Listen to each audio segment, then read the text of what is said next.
Picture this. It is 60 AD, and you're staring down the blade of a Roman legionary. Not because you started a war, but because a famous philosopher just called in a loan.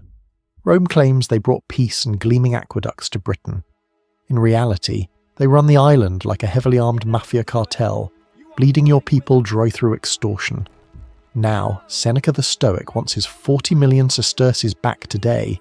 You cannot pay. Instantly, Roman centurions smash through your doors, drag your family away, and auction them off as slaves just to cover the interest.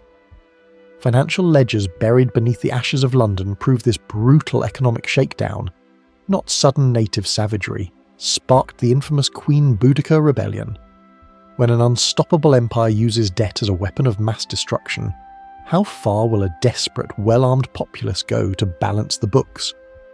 Before diving into these forgotten stories of survival and suffering, if you enjoy learning about the hidden truths of history, consider hitting that like button and subscribing for more content like this.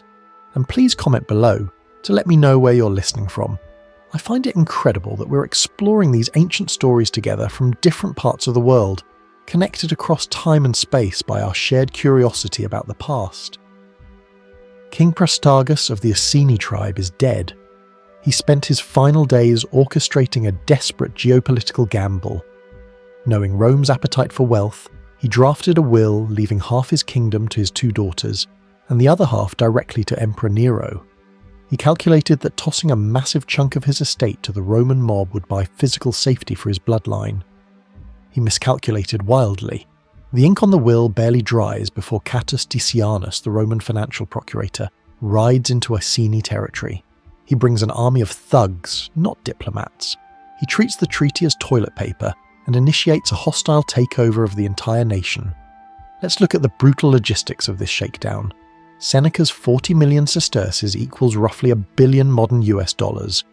Rome yanks that massive liquidity out of a fragile agrarian society overnight. They aren't just seizing land, they are foreclosing on a country at sword point. The Roman historian Tacitus documents the exact speed and terror of this operation. Centurions storm the royal estate. Soldiers rip gold directly off the necks of tribal nobles. They classify the king's own relatives as state property, dragging them out in chains. Attempting to halt the looting, Queen Boudica stepped directly into the chaos and invoked her late husband's treaty. The Roman command responded with a ruthless campaign of psychological warfare intended to permanently subjugate the local populace. The Roman soldiers subjected the queen to severe public humiliation and merciless punishment. Tragically, her two teenage daughters also suffered unspeakable and horrific abuses at the hands of the legionaries. Rome anticipated that this profound trauma would shatter the Iceni spirit completely, expecting Boudica to retreat in submission. Instead, they provided a fiercely intelligent and enraged mother with the ultimate catalyst to ignite a rebellion and strike back at their empire. Claudius invaded the island in 43 AD, desperately seeking a military triumph to legitimize his unstable reign in Rome. He got his parade, but 17 years later, the Roman Britain conquest had devolved into a sprawling, wildly expensive occupation. The empire stationed 4 entire legions here, alongside thousands of auxiliary troops. We are talking about roughly 40,000 highly trained killers living permanently on a damp, hostile rock at the very edge of the known world. Think about the sheer logistics of that operation. Supplying a standing army of that magnitude across the turbulent English Channel using ancient maritime technology was a fiscal nightmare. It represents the ancient equivalent of maintaining a forward-deployed nuclear aircraft carrier strike group today. The daily burn rate of silver was staggering.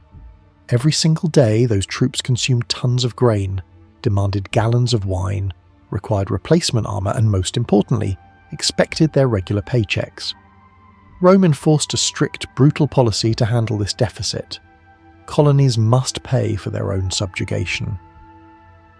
The man in charge of balancing this impossible ledger was Catus Decianus, the provincial procurator.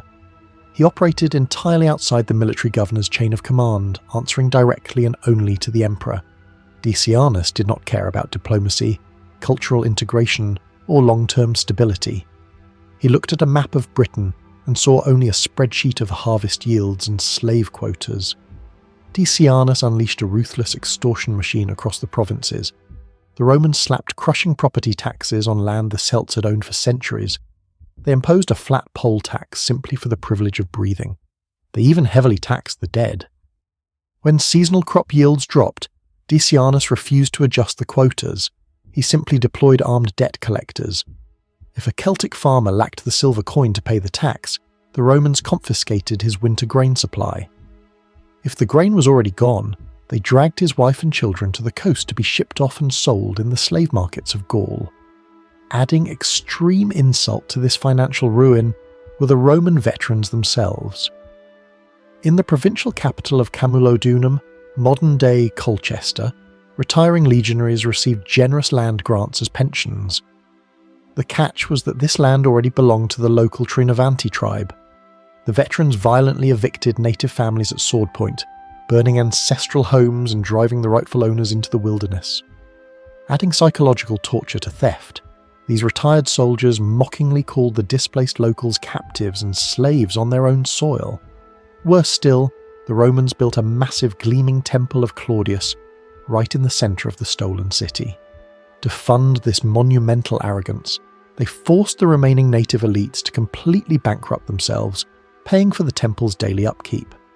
These actions violated a fundamental rule of imperial game theory. You can tax a conquered people heavily, and they might grumble while complying. If you strip away their dignity, steal their food supply, and violently evict them from their homes, you leave them with absolutely nothing to lose. The Roman administration systematically removed every peaceful option for survival. Catus Decianus sat comfortably in his lavish villa, admiring his balanced accounting ledgers, completely blind to the reality outside his window. He had turned the entire southeastern half of the island into a powder keg. He just needed someone to light the match. The flogging was meant to break her. It forged a monster instead. Boudica stood before the gathered leaders of the Iceni tribe, her back still bleeding, her daughters traumatized. Roman historian Cassius Dio paints a terrifying picture of her in this exact moment. He describes a woman of intimidating stature, possessing a harsh, booming voice, a piercing glare, and a thick mass of fiery red hair falling past her hips. Gripping a heavy spear, she did not ask for a measured political response or a renegotiation of treaties. She demanded total annihilation. The neighbouring Trinovanti, suffocating under the weight of Roman taxes and violently stolen land, immediately answered her call to arms. Assembling a massive insurgency requires immense logistical coordination. Rome missed it completely. Governor Suetonius Paulinus had marched the core of the Roman military machine over 200 miles away to the island of Mona, modern-day Anglesey. He was busy slaughtering druids and burning sacred groves to crush the spiritual heart of British resistance.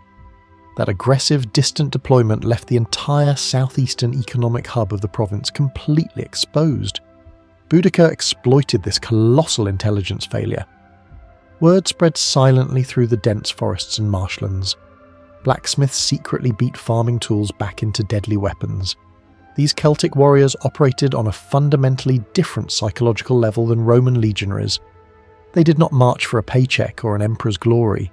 They marched for cosmic balance and divine vengeance. Dio records a chilling ritual right before the uprising. Standing before tens of thousands of raging fighters, Boudica reached into the folds of her cloak and released a live hare. The panicked animal darted across the dirt. The tribal seers tracked its erratic path, declaring it a perfect divine omen. Boudica raised her hands to the sky and loudly invoked Andraste, the Celtic goddess of war. She publicly promised the goddess an offering of Roman blood. You must understand the staggering scale of this movement. This was an entire migrating nation fueled by pure hatred. Well over 80,000 people mobilized. They packed their elders, their children, and their remaining belongings into thousands of heavy wooden wagons. Here is the terrifying economic reality of their choice. They were so confident in their impending victory that they completely abandoned the spring planting season.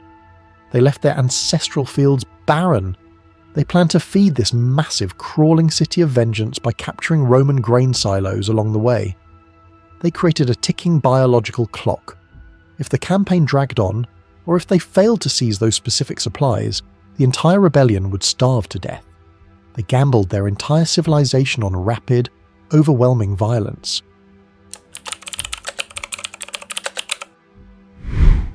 Camulodunum stood as a glittering monument to Roman superiority, yet it harboured a fatal architectural flaw. The city possessed no defensive walls. Roman engineers, usually obsessed with fortifications, intentionally left this provincial capital wide open. They believed the sheer psychological terror of the Roman name provided an impenetrable shield.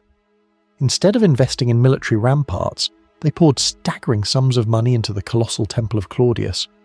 It was the ancient equivalent of building a multi-billion-dollar luxury financial district in hostile territory and leaving the front doors entirely unlocked. That monumental arrogance cost them everything. When Boudica's massive horde crested the horizon, the panicked citizens of Camulodunum realized their doom. Tens of thousands of screaming Celtic warriors descended upon the undefended streets. The slaughter was absolute and immediate. Desperate messages reached the desk of Catus Decianus, the very financial procurator whose greed triggered the explosion. His response perfectly encapsulates the spineless nature of bureaucratic tyrants. He dispatched exactly 200 auxiliary soldiers to relieve the city. He did not even bother to equip them with proper weapons. The Celtic vanguard annihilated this pathetic rescue force instantly.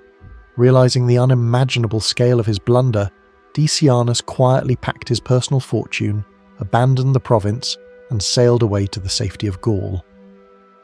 He left the civilians he was sworn to protect to face the butchery alone. The surviving Roman veterans executed a desperate final tactical maneuver. They fell back and barricaded themselves inside the massive stone temple of Claudius.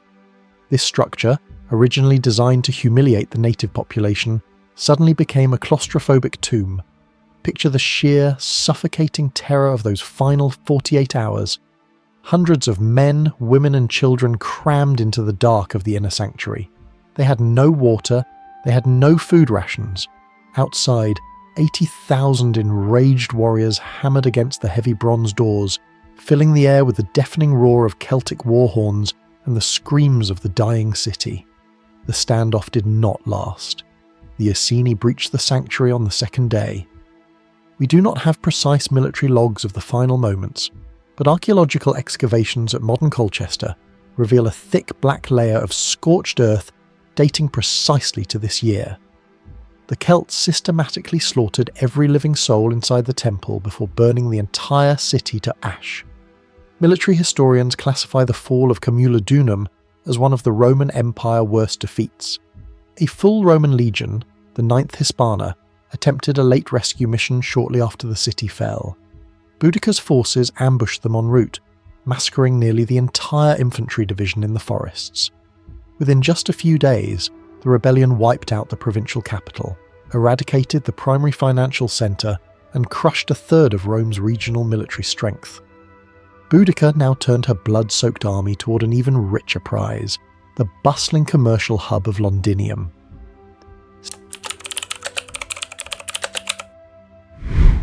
Governor Suetonius Paulinus finally recognised the existential threat. He force-marched his hardened veterans hundreds of miles from the massacres in Wales, pushing them to the absolute physical limit to reach Londinium. Today, we know it as London. Londinium lacked military walls. It functioned purely as the beating commercial heart of the province. Think of it as the ancient equivalent of Wall Street. Merchants, traders, and Roman citizens packed its streets, generating massive tax revenues while relying entirely on imperial protection. Suetonius rode into this bustling economic hub and faced a ruthless mathematical equation. He possessed roughly 10,000 exhausted legionaries. Military scouts reported Boudica's massive horde approaching with over 80,000 fighters. The governor evaluated the flat terrain and the completely undefended urban perimeter. Setting up a defensive stance inside the city guaranteed his army would be surrounded, starved, and ultimately annihilated. Preserving the empire's grip on Britain required sacrificing its most valuable financial asset. He chose the survival of his military machine over the survival of the civilians. Tacitus provides a haunting account of this cold, calculated betrayal. Suetonius issued the order to abandon the city to its fate. Panic instantly swept through the streets. Citizens fell to their knees, weeping and physically clinging to the governor's horse, desperately begging for protection. I cannot fathom the sheer psychological horror of staring into the eyes of your own commander and realizing he has just classified you as statistically expendable. The Roman general offered a brutal compromise. Anyone capable of keeping pace with a rapid, forced military march could join his heavily armed column. Women, the elderly, the sick, and anyone tied to heavy baggage faced immediate rejection. This logistical mandate severed families on the spot. Husbands and fathers marched away alongside the legions while watching their loved ones vanish into the shadow of an incoming nightmare. Boudica breached the city limits shortly after the Roman dust settled. She found tens of thousands of terrified people paralysed by abandonment. The Iceni did not come to negotiate or redirect the tax flow. They came to erase Londinium from the map. Cassius Dio extensively details the horrors that followed. The rebels took absolutely no prisoners. They refused to sell anyone into slavery. They completely ignored the standard ancient practices of ransoming wealthy hostages for silver. Every single human being left inside Londinium met a violent end. Boudica severed the financial jugular of the Roman province, transforming a gleaming commercial metropolis into a sprawling, blood-soaked slaughterhouse. Her rebellion had evolved past a localized uprising. It was now an organized campaign of absolute extermination. The smoke from the burning capital could be seen for miles, signaling to the rest of the island that the days of Roman rule were violently coming to an end. 70,000 human beings died across Colchester, London and St Albans. Stop and process that number for a second. That equals the entire population of a modern mid-sized city completely wiped off the map. Modern atrocities often rely on mechanization and high explosives to achieve mass casualties. Ancient massacres demanded intense, exhausting physical labor. Every single death required a rebel warrior to swing an axe, drive a heavy spear, or physically hoist a screaming victim onto a wooden cross. The sheer physical stamina and organized effort required to execute 70,000 people by hand is absolutely terrifying. Cassius Dio documents the sickening methods used during this purge. The Iceni and their allies had zero interest in taking captives. They abandoned the highly profitable ancient tradition of selling prisoners into slavery. They wanted a blood purge. Dio explicitly lists their weapons of choice: gibbets, fire, and crosses. The most horrifying vengeance was reserved for the Roman noblewomen. Celtic warriors dragged these elite women into the dark, sacred groves dedicated to the war goddess Andraste. The rebels subjected them to unspeakable psychological and physical torture. They cut off the women's breasts and sewed them to their mouths, mocking their cries for mercy, before impaling them alive on sharp stakes. The Celts weaponized this extreme brutality to desecrate everything the Roman Empire claimed to represent. Boudica unleashed total chaos, swiftly moving to annihilate Verulamium modern-day Street. Albans, right after destroying the capital. The rebel horde moved across the landscape like a swarm of angry locusts, turning vibrant economic zones into smoking black craters. We need to examine the massive strategic blunder buried deep inside this vengeance. Blinded by generations of hatred, the Celtic leadership completely ignored basic military logistics. By systematically burning these Roman cities to the ground, they also incinerated massive granaries and commercial warehouses. Remember that ticking biological clock we discussed earlier? An army of 80,000 warriors, plus tens of thousands of their civilian dependents, requires an astronomical amount of daily calories. The tribal coalition had already abandoned their own spring planting to launch this surprise offensive. Now they were actively torching the exact Roman food supplies they desperately needed to survive the upcoming winter. They essentially traded their long-term survival for immediate bloody satisfaction. The rebels were starving themselves just to maximize the Roman death toll. Governor Suetonius Paulinus understood this fatal error perfectly. He watched the dark smoke rise from his burning cities, knowing Boudica's massive army was running on pure adrenaline and rapidly dwindling rations. He refused to fight them in the open fields. He just needed to find the perfect geographical choke point to let their own massive numbers become their greatest weakness. How did Rome find out? The ancient imperial rapid relay system, the Cursus Publicus, carried the blood-stained reports across the continent. Desperate messengers exhausted fresh horses across Gaul and pushed through the treacherous Alpine passes to reach Italy. It took roughly 4 weeks for a military dispatch to travel from the ashes of Londinium to the marble halls of the Palatine Hill. Think about that terrifying information lag. Modern military commanders rely on real-time satellite feeds to adjust battlefield tactics. Back then, by the time the Emperor unsealed the frantic dispatches, the situation on the ground was already a month out of date. The Roman Central Command was making critical geopolitical decisions based entirely on ghosts. To Emperor Nero, Britain had suddenly transformed from a prestigious trophy into a massive political liability. He lacked military experience entirely. The 22-year-old ruler obsessed over poetry, chariot racing and theatre, completely unprepared for a bloodbath of this magnitude. Suddenly, he faced the total collapse of the most exotic, heavily fortified province in the empire. Roman biographer Suetonius, the historian, not the general, confirms the emperor was utterly terrified.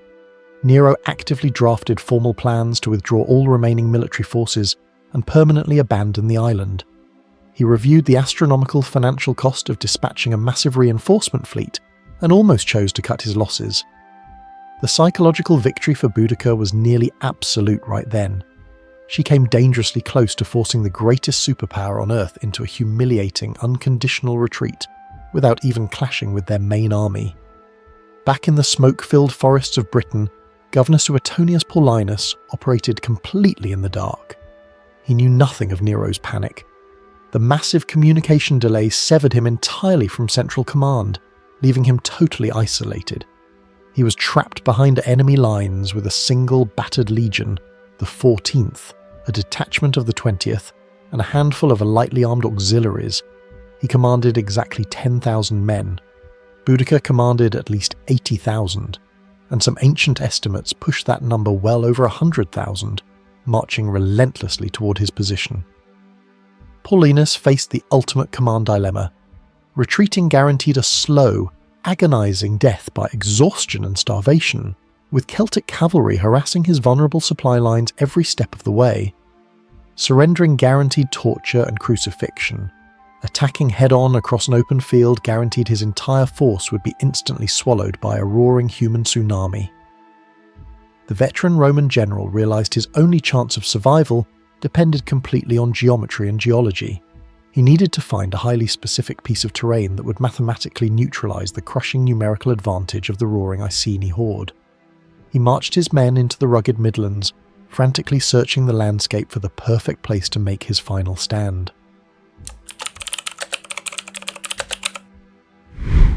Suetonius Paulinus did not need a miracle, he needed mathematics. With exactly 10,000 exhausted men facing an impending avalanche of over 80,000 furious Celtic warriors, fighting on an open plain meant immediate encirclement and death. He possessed one distinct advantage over Boudica. He could choose exactly where to make his final stand. Retreating along the ancient Roman road known as Watling Street, the governor intensely scanned the landscape for a geographical weapon. He found it in a narrow V-shaped gorge. Tacitus details the precise topography of this chosen killing ground. A dense, impenetrable forest protected the Roman rear and secured both flanks. The terrain funneled perfectly outward into a wide open plain. Paulinus positioned his heavy infantry at the absolute narrowest choke point of this ravine. Think of it like a massive natural meat grinder. No matter how many tens of thousands of warriors Boudica brought to the field, only a few hundred could physically engage the Roman front line at any given second. The landscape entirely neutralized the Celtic numerical supremacy. Now put yourself in Boudica's chariot. Why would a brilliant, ruthless commander willingly walk right into such an obvious geographical trap? The answer lies in the fatal intersection of arrogance and logistics. The tribal coalition had spent weeks slaughtering undefended civilians and burning open cities. They had convinced themselves the Romans were cowards incapable of a stand-up fight. More importantly, hunger was finally sinking its teeth into the rebellion. Remember those abandoned spring crops and torched Roman grain silos? Boudica led a massive, starving civilization trailing directly behind her warriors. She needed a decisive, immediate victory to loot Roman supply lines before her people began turning on each other. She could not afford a drawn-out tactical standoff. She had to attack. The psychological contrast between the two armies on that morning is incredibly jarring. Out on the open plain, the Celtic coalition threw a massive, deafening festival of impending victory. Warriors painted in blue woad screamed battle chants, violently clashed their weapons, and whipped themselves into a religious frenzy. They were so wildly overconfident that they brought their families to watch the final slaughter. They parked thousands of heavy wooden wagons in a massive crescent shape right behind their own battle lines, creating a makeshift grandstand. Inside the dark throat of the gorge, 10,000 Roman legionaries stood in absolute terrifying silence. They did not cheer, they did not break formation. They simply locked their heavy rectangular shields together, gripped their iron javelins, and watched the roaring sea of humanity surge toward them. Paulinus had set the trap perfectly. The largest indigenous army in British history was about to charge headlong into a mathematically perfect killing zone, completely unaware they had just sealed their own exit.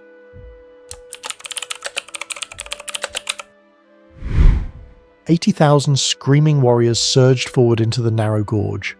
The ground physically shook under the weight of the massive charge.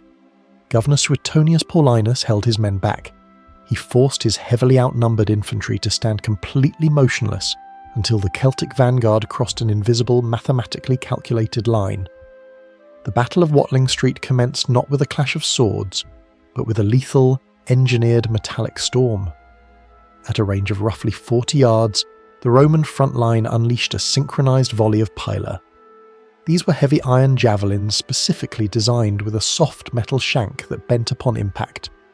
When a javelin pierced a Celtic wooden shield, the bent iron made it impossible to pull out. A tribal warrior had to drop his useless heavy shield to keep moving forward, completely exposing his unarmoured body to the second incoming volley. The sheer physics of this opening attack shattered the momentum of the rebel charge before a single Roman swung a blade. Disarmed, bleeding, and suddenly halted, the rebel front line hesitated. The Romans capitalized instantly. Legionaries drew their short swords, the gladi, and locked their massive rectangular shields together. Paulinus ordered the wedge formation. You can visualize this tactic as a human snowplow made of iron, muscle, and intense discipline. The legions pushed violently forward in a tight V-shape, physically splitting the disorganized tribal masses apart. Roman infantrymen operated like a cold, mechanical slaughterhouse.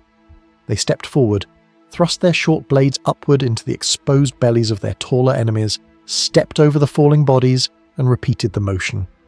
Panic quickly rippled through the Celtic ranks. Frontline fighters realized the hopelessness of the situation and turned to flee the meat grinder. They slammed directly into the thousands of their own people, still pushing blindly forward from the back. The gorge became a suffocating crush of bodies. Then the ultimate horrifying tragedy unfolded. The retreating warriors hit the perimeter of their own supply wagons. You must remember the fatal logistical arrogance from that morning. The rebels had parked thousands of heavy wooden carts carrying their families in a massive crescent shape behind the battlefield. They intended to create a grandstand for an easy victory. They actually built their own impenetrable prison wall. The heavy wagons completely blocked every possible escape route.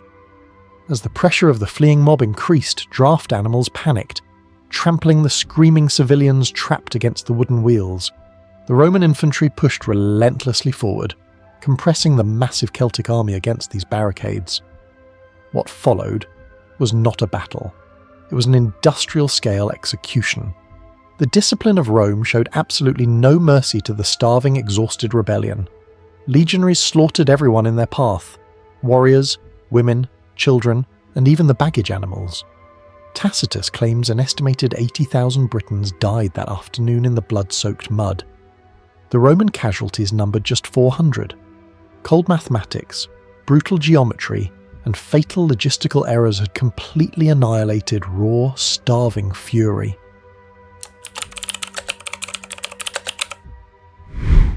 The aftermath of Watling Street left a horrific silence across the province. Boudica did not survive to face Roman chains. Ancient sources disagree on her exact end. Tacitus claims she swallowed a lethal dose of poison to escape capture and humiliation.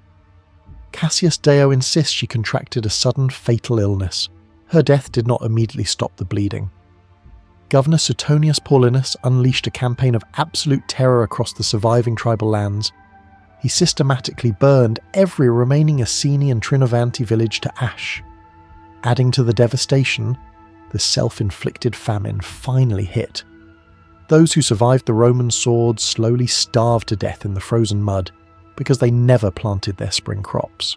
Look at London today. If you walk out of the Westminster Tube station and look right across the Thames, you will see a massive, magnificent bronze statue of Boudica riding her war chariot. The irony is completely staggering. Modern Britain elevated her into the ultimate national hero, a symbol of freedom defying imperial tyranny. We casually brush past the terrifying reality of the Boudica history. That very statue sits on the exact soil where she orchestrated the brutal, hand-to-hand slaughter of tens of thousands of innocent civilians. We romanticize the rebellion, completely ignoring the 70,000 corpses buried beneath the modern pavement. The Queen Boudicca rebellion forces us to confront a deeply uncomfortable truth about human nature and geopolitics. This catastrophic bloodbath did not happen because of some ancient, inevitable clash of civilizations. It happened because an incredibly wealthy philosopher wanted his money back early. It exploded because an arrogant financial official thought he could publicly torture a grieving widow and rape her daughters without consequence. Rome treated human beings purely as numbers on an economic spreadsheet. They systematically stripped away every peaceful avenue for survival. You can build the most powerful military machine in human history. You can construct gleaming cities and lay down thousands of miles of paved roads. But if you back a desperate population into an absolute corner and leave them with absolutely nothing to lose, they will burn your perfect civilization to the ground. What are your thoughts on this brutal chapter of history? Do you view Boudica as a justified freedom fighter, or did her vengeance cross the line into unforgivable atrocity? Let me know down in the comments. If you appreciated this deep dive into the raw, unpolished truth of the past, make sure to hit that subscribe button and check out the next video on the screen where we uncover another historical cover-up. Stay curious, and I will see you next time.